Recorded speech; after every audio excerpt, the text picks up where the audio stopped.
こんにちは。三つ穴熊服飾図書館 PR 担当のえりぐりです。館長の三つ穴熊です。大阪の北浜にある服飾に特化した図書館の三つ穴熊館長と一緒に、服飾のことはもちろん、社会や文化、哲学などささやかなことからどうでもいいことまで、いい加減に考えていくポッドキャストです。毎月月末のプレミアムフライデーの朝7時頃に配信します。お便りも募集しています。概要欄のメールアドレスへお気軽に送ってください。万博どうでしたか？いや、万博に僕はすごく行きたいんですけど、行かない、まだ行ってない理由が分かりました。言ってないんですか？行ってないです。結論言うと行ってないあれです。あれだけあれだけ熱く語ってたのに。はい。でも理由が分かったんでおす。お前回の話とつながるんですけど、予約をしないといけない。ー、あ決定したくないっていうので行ってないです。もうちょっと説明してもらっていいですか？だから旅行でレストランに行くときに予約をしたくないんですよね、僕は。前回言ってましたね。はい。だからそれと一緒で、何館に入りたいかとかはその時にならないといけない、わからないじゃないですか。あ入場の予約だけじゃなくて、そのうん、パビリオンの予約もってことそうなんでですか？すよ。あそういうのもあり、行けてないっていう言い訳を今してます。なるほど。あれ、予約しなくってもそはい。の人気じゃないパビリオンは入れるんじゃないですか？らしいですね。あとインド館がまだできてないっていう話だったんで、もうできたらしいんですけど、うん。まあ、できてから行こうかなと思いました。インド館人気だって聞きましたよ、噂に。あ、そうなんですか。なんか20年後か30年後の自分が見れるっていう噂を聞いたけど、本い当かどうかわかんない。インド館で。インド館で。もうちょっとじゃあインド館はなんか うん、IT 系がすごいらしいです。じゃあ次回までには6月あるんでしょ。だって1ヶ月うん。だから絶対に行きますよ。命かけます。かけないでください。はい。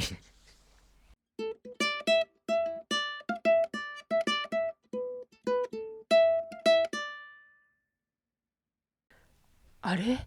そのデザインって偶然似てるだけだよね。パクリパクられ服飾師。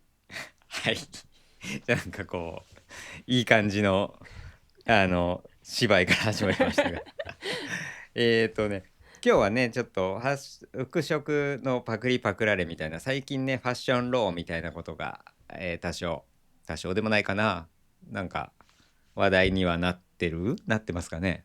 時々聞きま時す々ねね。ファッションあるね。ローでファッションローって何かっていうと、ローは法律のローなんですけど、まあ僕法律家じゃないんでそんなめっちゃちゃんとね法律的に正しいことを喋れるかっていうとそんな喋れないんですけど、ファッションローって何かっていうのをちょっと調べてね、最初に説明させてもらうと、まあなんでファッションローがこう今話題かというと、まあなんか IT とかによって技術の進歩っていうのと、ファストファッションが出てきたっていうのと、ラグジュアリーブランドが企業みたいな、なんかでっかくなったっていう感じかな。だからうん。もともとはメゾンだったのが、うんうもうでっん。かい何やってるか分かんない会社になってるっていうか、LVMH みたいな。そういうことです。そんな感じになって、まあなんかロゴの商標登録とかが始まったっていうことですよね、もともとは。でファッションローの歴史っていうのはどんなものかっていうと、主に最初は1711年にテキスタイルについてまあ、パクんの良くないよねっていうのがフランスでそういう法律ができたっていうのが最初の始まりで、そこから100年ぐらいはもうテキスタイルのことなんですよね。うードイツであん。ったりね、1721年にドイツでなんかレース編みの模様をこうなんか他社に、だから産業スパイみたいなもんですね。他社にパクってありますよっていうのをダメだよって言ったりとか、多分まあいろんなことがあったから多分法律ができてると思うんですけど、でじゃあファッションローっていうのは、まあ服飾っていうのはかなりパクリについて寛容でした。うん。うん、でパクリの歴史っていうのをね、だからそれまでだからその服飾に関しては1800年代以前っていうのはあんまりパクったっていうことに対して怒ってる人っていうのは少なくて、なんならこうあのめっちゃいい感じの服着てるからあれを作ってくれみたいなのうが、でんみんな一斉に生きた鳥をうん生きた鳥を生きてはないけどその頭につける時はあ剥製みたいな鳥をうん頭につけ出したとかね、それ一応最初にやった今だと最初にやった人が多分パクリって言うと思うんですよね、うんそれがバッて流行った時に。でも昔はまあなんか誰かがそれを言っててかっこいいと思ったらみんなじゃあ私もちょっと生きた鳥を帽子につけてくださいみたいな感じでバッと流行るっていうことで誰もあんま目くじる立ててなかったんですよね。まあ流行っていうのはそういうものでそうすよね。そうなんですよ。で一番最初まあモードの最初の近代モードの最初の人だって言われるウォースっていう人はウォルトって言ったりもするかもしれないですけどウォースっていう人がいるんですけど、その人の服を買ってってアメリカで既製品を作るっていうパクるっていうことが最初にされてた。おおでその時はウォースはー。うん売れるしいっかみたいな、そのバイヤーが買ってってくれるし、だからバイヤーが買っていく金額も結構割合占めてるらしいですよね。うんしかもその時はマシンメイドみたいなのがやっぱりそこまで発展してないから、パクったからって言ってすごくこうたくさん作れるかっていう、なんだろう、オースのうん実入りを削っていくみたいな、なんていうかな、なるほど。うん今は機械だからデザうんインがどちらかというとうん作るよりもデザインが重視されてるけど、うん昔はどっちかというとデザインがあっても作る人がいなかったらそうできないから。限界がね、生産量の限界があるのと、あとやっぱりオースの時代もオートクチュールの始まりだからっていうか、もうオートクチュールの始まりって言っていいかな、近代オートクチュールの始まりっていう言い方した方が正確かもしれないけど、そのやっぱりこうオーダーメイドに近いんですよね。でしかも1800年代っていうのは基本的にパターンってほとんど一緒で、一緒ってこう何をもって一緒かっていうのが難しいんですけど、パターンってほとんど一緒で装飾とかなんかこうぐちぐちでつまんだりとかそういうことで差を出してたから、だからあんまり多分パクられてるっていう概念自体が少なかったと思うんですよね。まあこれはなんで昔の服は全部一緒だって言ったのは僕が言ってるじゃなくてクリスチャン・ディオールが言ってたんであもし違うっていう方はクリスチャン・ディオールに苦情を送ってもらいたいんですけど、まあね、クリスチャン・ディオールが言ってたんだったらそうなんじゃないのと思ってしまうんですが、ということでまあ最初はそういう感じだったのね。はい。でこの次ですね、1900年代に入ってポール・ポワレっていううん人が出てくるんですけど、この人がまあシャネルがコルセットの解放とか女性の解放っていうとシャネルをみんな思い浮かべると思うんですけど、最初にコルセットをなくしたっていうのはポール・ポワレだと言われてるんですよへね。ーでポール・ポワレさんはなんていうのかな、まあ簡単に言うとこの通信技術とかこの時に発展、なんだろう、新聞とかも発展したのがこの時期だったりするんですよ。印刷技術と発行それを発行たくさん作るっていう技術と通信技術が発展したことによって雑誌とかモード誌とか新聞が出てきたっていうのもこのポワレが出てきた1900年代1800年代の終わりぐらいから1900年代、もうほぼ1900年に入ってると思うんですけどね。でここでねポワレはめっちゃいい服を作ってたんですよ。そしたらまあボースの時と同じように百貨店、アメリカの百貨店とかロンドンとかの百貨店が買いに来てパクると模倣するとねでこの時にねロンドンの百貨店ではパキャンっていう、まあその今ポワレみたいなのと有名なクチュリエがいたのと、パキャンと同じ品質値段は半分みたいなキャッチコピーをやったり、百貨店がねあとはこうアメリカとかもうこのこれもロンドンの話かな、パリにあるものは全て当店で得られますみたい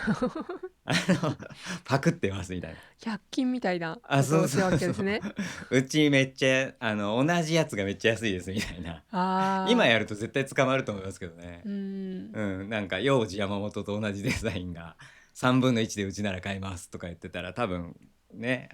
無理なんだけど、こういうのが普通にこう表に出されてたんですね。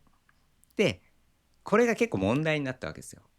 なぜなら悪質なコピーがもう名前までもねその名前を出して作るっていうコピーが出回ったりしたんで、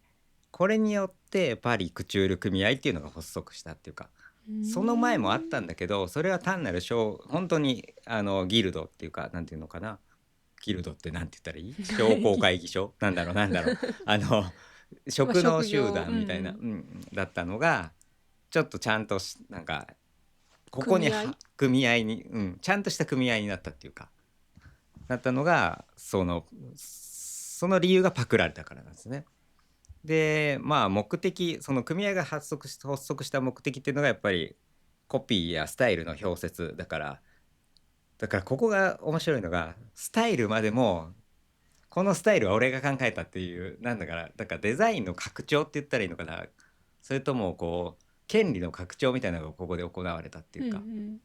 それまでは鳥を頭に乗せるのは別に何でも誰やってもいいよねみたいな、いいじゃんいいじゃんってパクってたのが、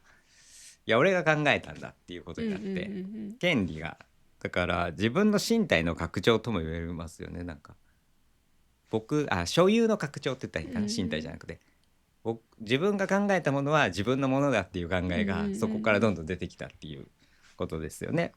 でポワレがなんでねそんなことを言い出したかというと、1913年にアメリカに旅行っていうか、それも自分の服をこ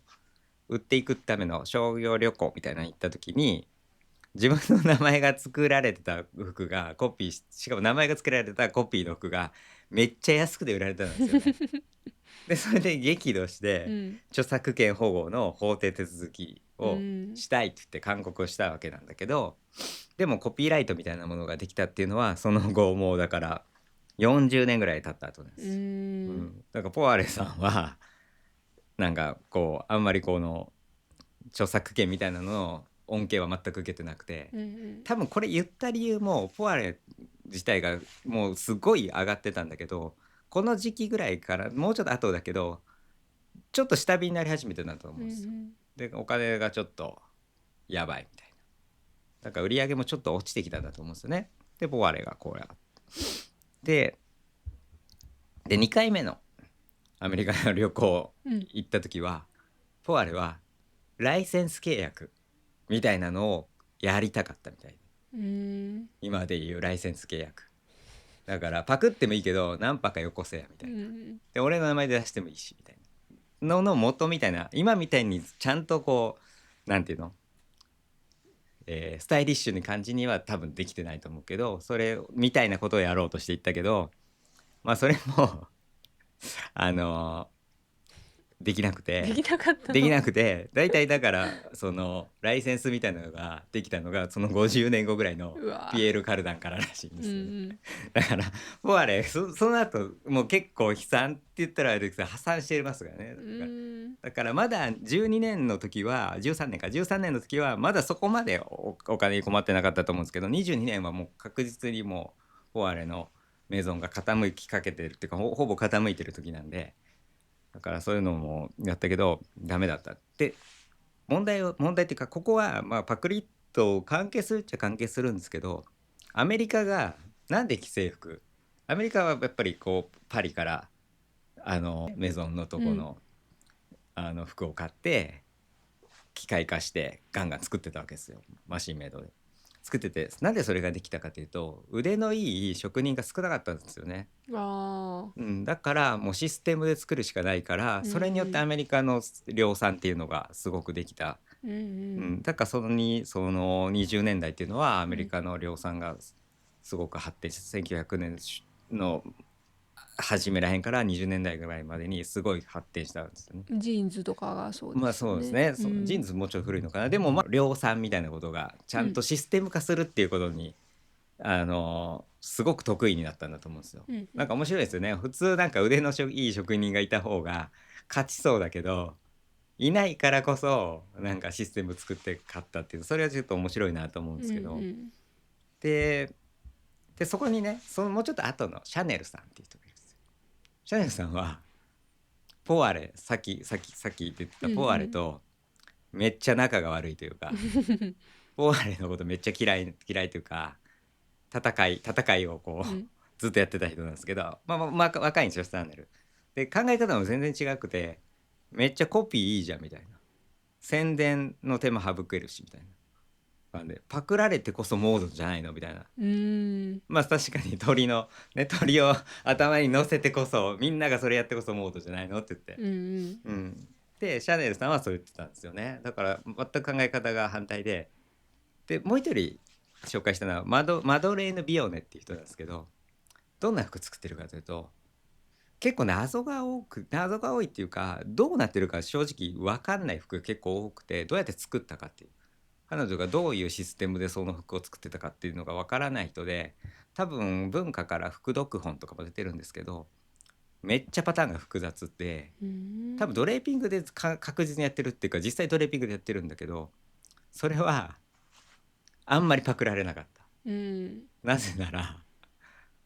コピーむずすぎ。うんうんううん。んだからバイヤーが誰も寄りつかないみたいな。コピー難しくてパクれないから、うんうん。バイヤーがこう既製服のバイヤーがこれちょっとコピー無理っすねみたいな感じで、作ったとしても結構高くなるしみたいな感じで、だからこう技術的に難しいものを作られればパクられないってことなんだなとうんう思って、ん。逆に言うと、なんだろう、いっぱいパクられた服っていうのは値段が高いのと、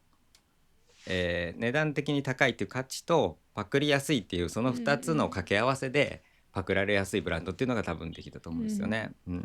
で似たようなことってラルフ・ローレンとかも結構あって、そのポワレが自分の名前で粗悪品が出回ってるのを見て切れたっていうのと一緒で、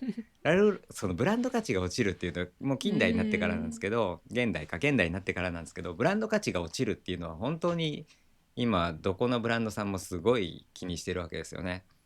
だからラルフ・ローレンが一時期なんかいっぱいあったんですよね。うん。それすごい取り締まってちゃんとやって、多分あのまま放置してたらラルフ・ローレン終わってたと思うんですよ。へえ。だって安いブランドだって僕も子供の頃ちょっと思ったあ、こと確あかにったんで、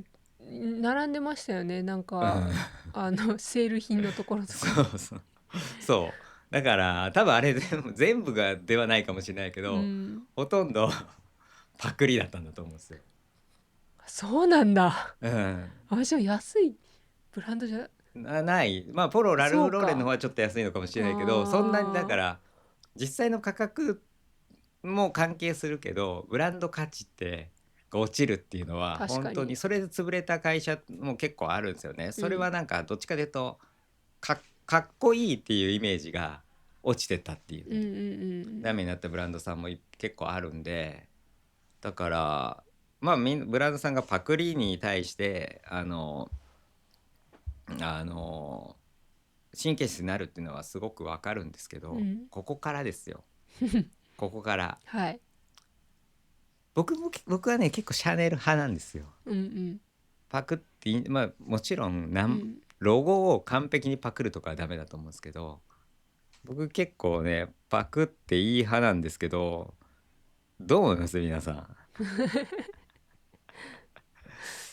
あのうん。エリグリさんはどう思います？パクるのやっぱり良くないかな。主語が大きすぎるかな。なんじかゃあパクる、でもパクらないうとん、広がってはいかないんじゃないかなと思う。というか、そうなんですね。完璧にパうクらないようん、にするっていうのが難しいっていうか、そのもはやもうこれまでに出てきているのうんの組み合わせじゃないですか。うまあん何でもそうですけど、そうで音すね。楽にしても服にしても、うんもはや出尽くしてて、うん新しいものってなかなかもうないような。そうですよね。だからシャネルの考え方なんかはおうんそらくそのディオールがうん出てきた時に毎年ラインを変えるっていうことに否定的だったんうで、んうんだからなんていうのかな、そのモードというか流行みたいなことをもうちょっと遅い、なんていうか定番みたいなものをああ作っていくって考え方で進んでたんで、毎年毎年なんかラインが変わってうんうんそれがパクられて消費していくっていううものん。の考えとは真反対だったんで、あある程度あ。それがパクリに寛容だったのかなっていうのは思うんですよね。毎年毎年作るって自分が生み出したものがそれをすぐに模倣されて作られると、一生懸命毎年毎年すごい作ってるけど、新しいの、これでもないこれでもないって確かにしんどいじゃないですか。毎年毎年作るっていうのは大変な作業ではあるんです。それが簡単にパクられていくとなるとなんかこう口とがる感はありますよね。やっぱりなんかブーみたいな。でも100年売ろうと思ってるんだったら、まあちょっとぐらいパクられてもなみたいなのはあるんじゃないかなと思ったりとか、その考え方の違いみたいなのはあるのかなとか思って。でも今館長のお話聞いてて、やっぱりその100年前、200年前の手仕事しかなかった時代と、今ネットがあって一瞬で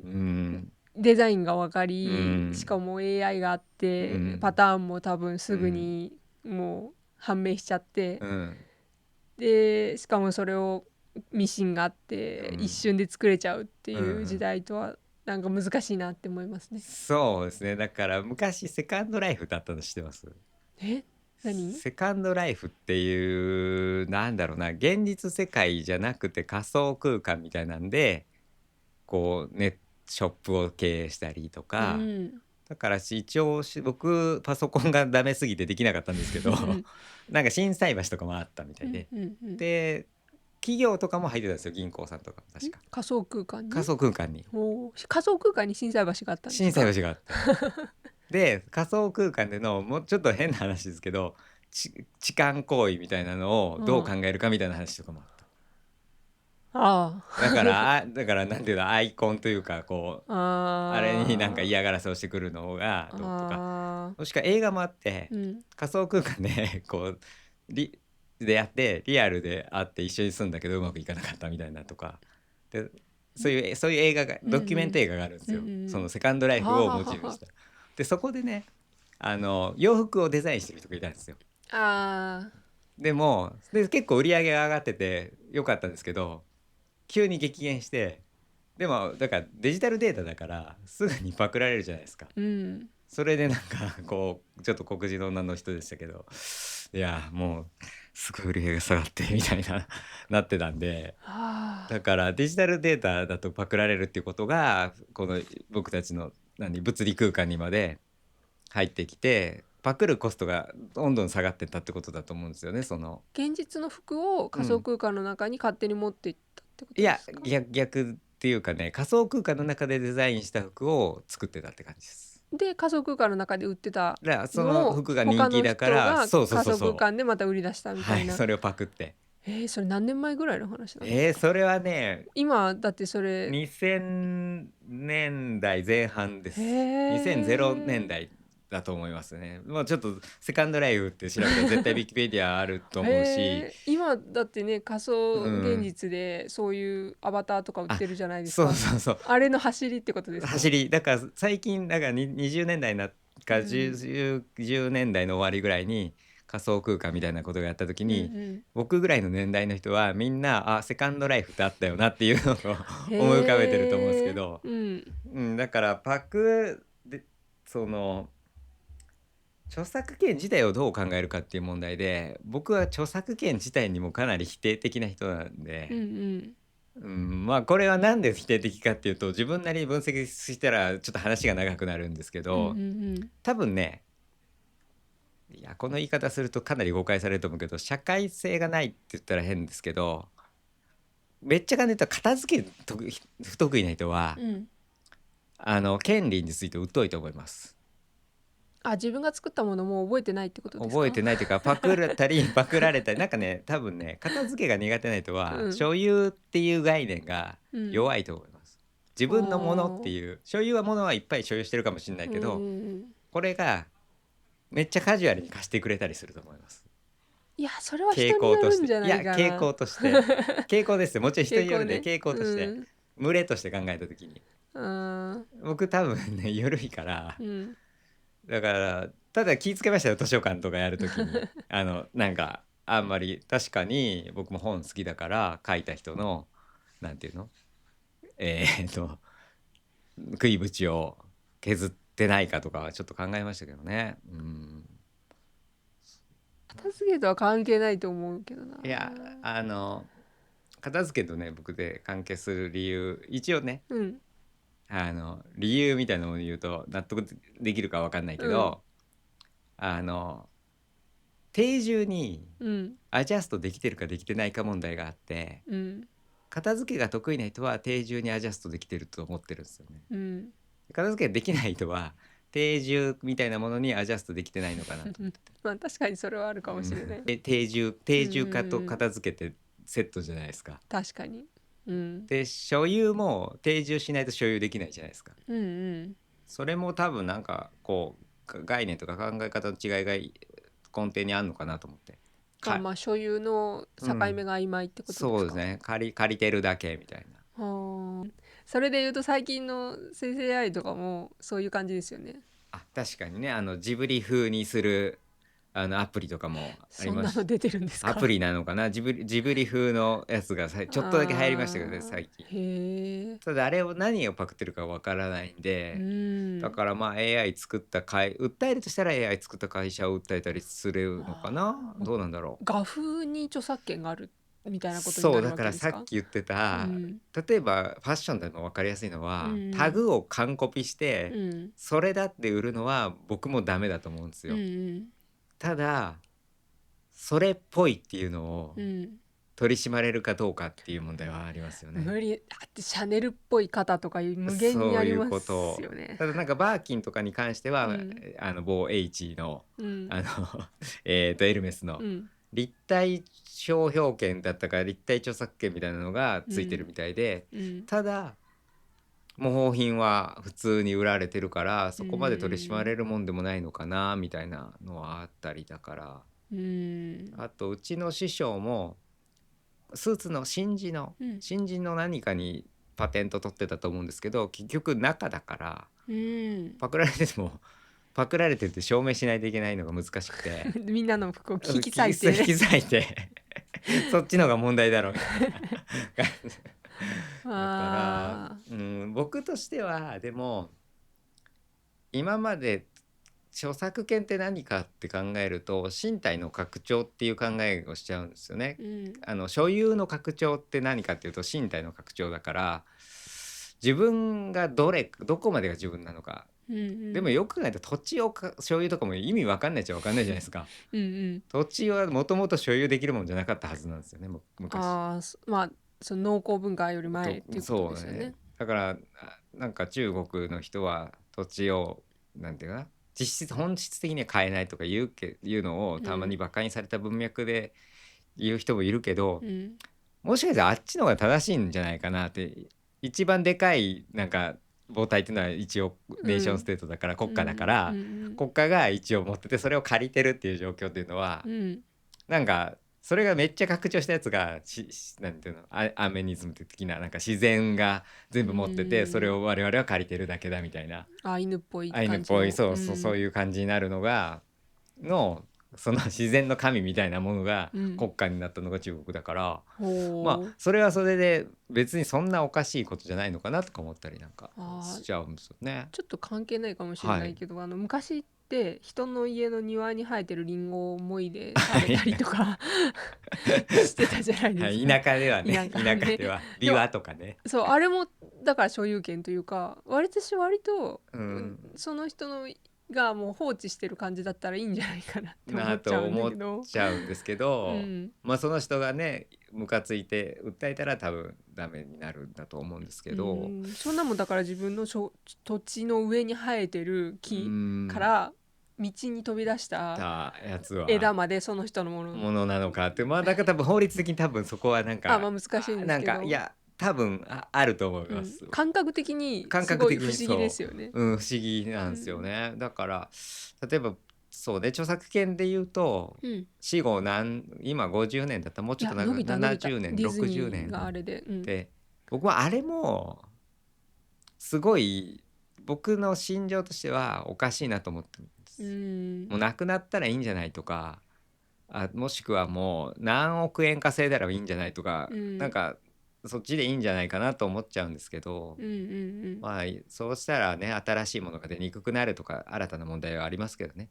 それタダで使えたら新しいクリエイターはあ金を稼がないといけないから、こっちには値段がついてあっちにはタダになったり格安になると新しいクリエイターが出づらいっていうあの問題も起こってくるとは思うんですなるほど。だけど、からプーさんの著作権が切れたからみんなはい、プーさんを使って商品を作っちゃうけど、プーさんが使えなかったらみんな新しいプーさんに代わる何かを作り出すっていうことですか。そっちがだから作り出してもみんな使ってくれないみたいなことが起こり得るから、そういう面では負の側面もあるけど、やっぱなんかその例えばおじいちゃんでもいいけど、おじいちゃんが作ったものでずっとその孫まで食っていくみたいなのはやっぱなんかちょっと変な気がするんですよね。そうですね。確かに。だから僕ファッションに関してはマドレーヌ・ビヨネの回が一番いいと思ってて、パクられないものを簡単にパクったらコスパが悪いものを作っていくっていうのがいいんじゃないのかなと思って、だからアイデアには本当にもう価値がなくなっていくのかなと、時代になってくるのかなっていうイメージですけどね。どうですかね。まあそうですね。昔学生だった時にゲストで音楽の作曲家をしてらっしゃる人がゲストに来てて、その有名な人っていうか多分業界では有名だと思うんですけど、その人はもうどんどんパクってくれっていうことを言ってらして、それがすごい印象に残ってて、いくらパクられても俺はそれよりいいやつを作るからみたいなことを言ってたんですよ。かっこいいですけどね。かっこよかった。なんかパクったっていうことは自分の音楽をいいと思ってパクってるから、でパクったやつはパクってるってことは俺よりいい曲ができないっていうことだから、勝ったみたいなと言っててまあ熱いですけど、なんかウォースの時代と今との時代って何が違うかというと、やっぱスケールできるかできないかっていう時代が違いが一番大きくて、やっぱスケールを求めた瞬間にパクられる可能性がすごく簡単にパクられる可能性があるって、自分がスケールできてるってことは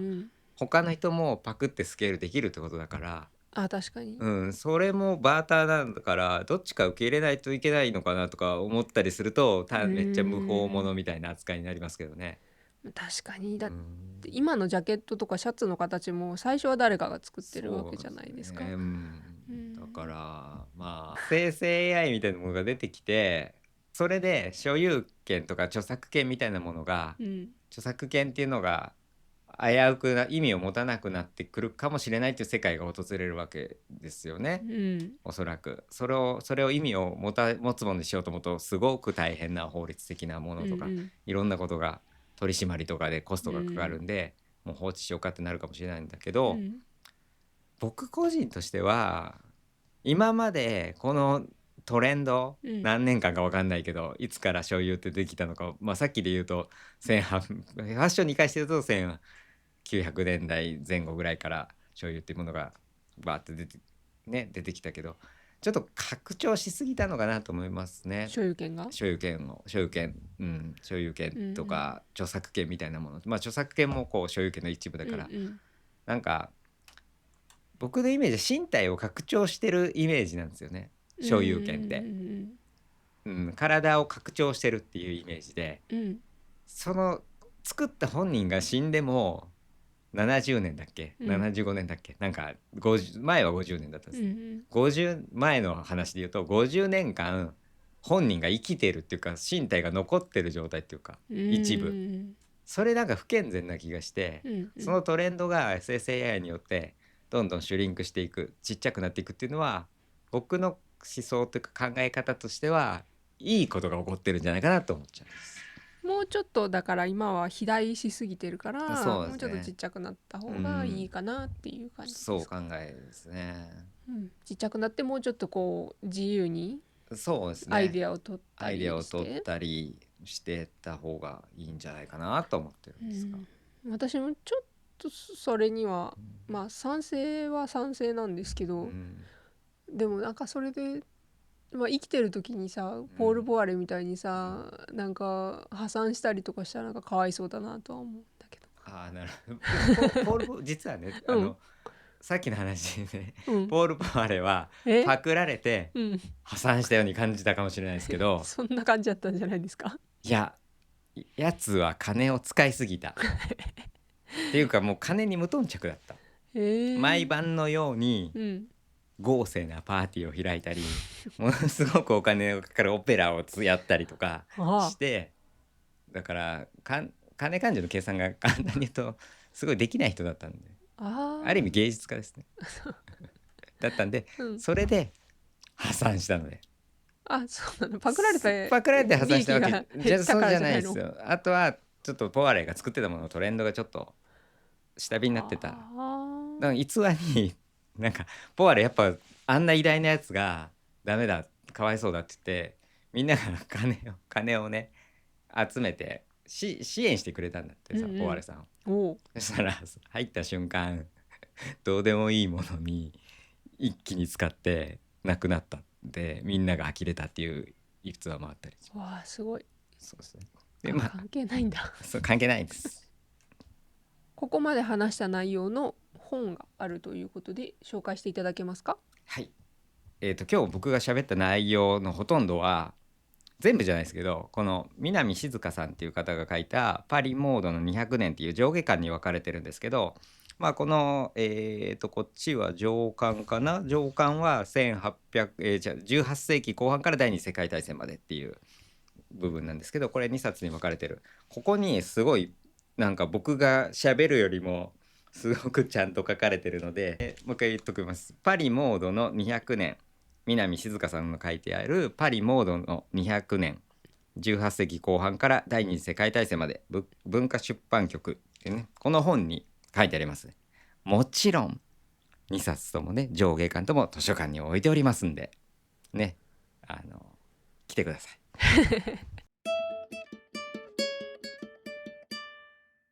今月の図書館ニュース。今月は盛りだくさんだそうですね。そうですね。まあ一つね、嬉しいことが、お、一つ嬉しい一つことが、一つはい、大ニュースです。大ニュース。ででん。ご存知か皆さんわからないですけど、うちは一応服飾の教室も、おうまあなんかちょっと教室の話しましたね、昔。かな。なんかこうコミュニティの設計の時に、ああの教室をやってるわけですよ。で、あの話、前回の話、前々回かな、話だけ聞くと、真面目に教室をやってない感じがするかもしれませんが、ーなんとなんと私の教室からからまあ名前は言わないですけどブランド名は言わないですけど某ドメスティックのね国内のビッグメゾンにパタンナーとしてね就職する方が輩出されましたね。うちもねそういう感じで教室もやってますんで興味がある方は連絡いただけたら幸いです。え新規入学者も募集中なんですか？新規入学者も募集しましょうかね。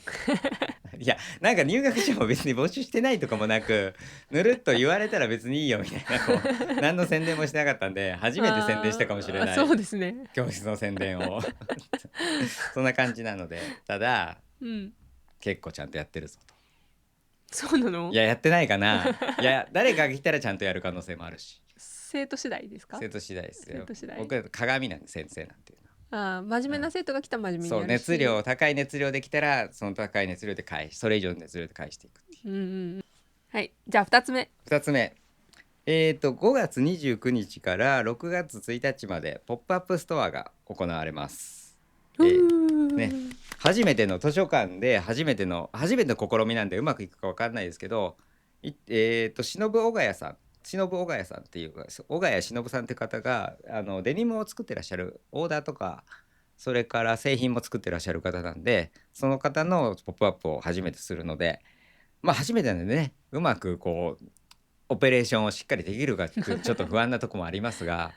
オープンアトリエしてるから大丈夫じゃないの？オープンアトリエはもうちょっとこうぬるいんでぬるいの。ねそうなの？やっぱなんかこうぬるい気がするな。そうなの？なんか僕の作った服をやってるだけだから、ああ。いやでも僕の作った服だけをやってるだけだからぬるいっていうのも良くないな。うん。ぬるくないです。館長ずっと在中するんですか？いやその時は作家さんというかこのブランドのオーナーさんというか代表さん、うん。それこそ小ヶ谷忍さんはずっとおられると思うんですけど、僕ちょっと行かないといけないとこがあったりとかするんでね、ずっとはいないですけど、うんその日は一応図書館も空いてます。たほうだ洋服とかが飾ってあるんで、本をゆっくり読める状態かはちょっと保証できないというか、例えばお客さんが来たらうんうんうんうんやっぱり接客とかしてるんで、だからその日は無料で一応。ほうだから図書館だけちょっと見てみたいな、そのついでにそのポップアップの服も見ようみたいなとか、その逆も全然ありですよ。ポップアップの服みたいな、そのついでに図書館ってどんな雰囲気かなって見た人はぜひこの機会をご利用して見に来てくださればありがたいなと。もう一回日にちと時間をお願いします。はい、5月29日から6月1日、時間は29日が12時から18時で、30日が12時から19時で、31と6月1日は11時から19時だから、まあお昼ぐらいに来たらどの日も空いてるのかなって感じですけどね。そうなんですそんね。な感じで、ちょっとね詳細はインスタグラムにも載せてるし、そのリンクもしのぶおがやさんのインスタグラムもそのリンクがどこかに割と見やすいところにあると思うのでどこかにっていうのはあれですけど、見やすいところにあると思うんで、そこで確認してもらえればいいかなと思います。その期間は図書館の開館時間もポップアップと同じ。そうですね、ですねそれポップアップと同じように合わせるので、ちょっとねそこだけだから29日、18時までっていうことだけうんうんただ、あとは19時だから大丈夫かな。はい、はい。じゃあ3つ目3つ目ないの？ 3つ目はなんだろう、床が張り替わったみたいな、一回も来たことないと一番でかいニュースですね。そうですね、ポップアップに合わせておう図書館の床をおう杉板にね張り替えていますんで。すごい。今まだこれまだ完成してないんですか？まだ完成してないですね。向こうまでっていうか見えてないからですけど、全面まだちょっと今3分の2ぐらいかな。はい、張り替わるんで、その床も見てくれたらっていうか、でもまあ汚れるからね最初が特にうんうん。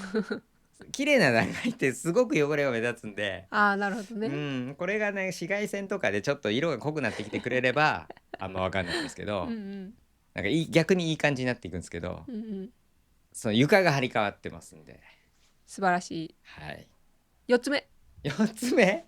もうない？ 4つ目は僕って基本的に15時半ぐらいから休憩するんですよ。はい。仕事ね、うんうん。その時にコーヒーを入れるんですけど、その時に一人だけコーヒーのを飲むのも心が引けるので、普通にこうなんかありがとうございますっていうか、飲みたい人は入れますお茶仲間を募集してるってことですか？そうですね。そんで30分ぐらい休憩するので、その間は喋ってもいいんだったら喋りたい喋りたい。もう黙っててって言うんだったらもう黙っとくので、うん。この本読みたいんだ、もううるさいうるさい行って行ってってなるんだったら、もうそれはもう黙っとくので。ティータイムが設けられたってことですね。そうですね。そのティータイムに運よく居合わせた方は善意のお茶が振る舞われますんで。おしゃべりがおしゃべりがおしゃべりはいらないって言うかもしれないけど哲学談話ちゃんと30分で切り上げますんで大丈夫です、いつないです今日めっちゃ無理やりこう4つまで言い出しました、そうですか。じゃあ、これで終わりですね。はい、今月の開館日はインスタグラム、X、Google マップでお知らせしています。服飾関係の方も服飾関係ではない方も三ツ穴熊服飾図書館にどうぞお越しください。さようなら。さようなら。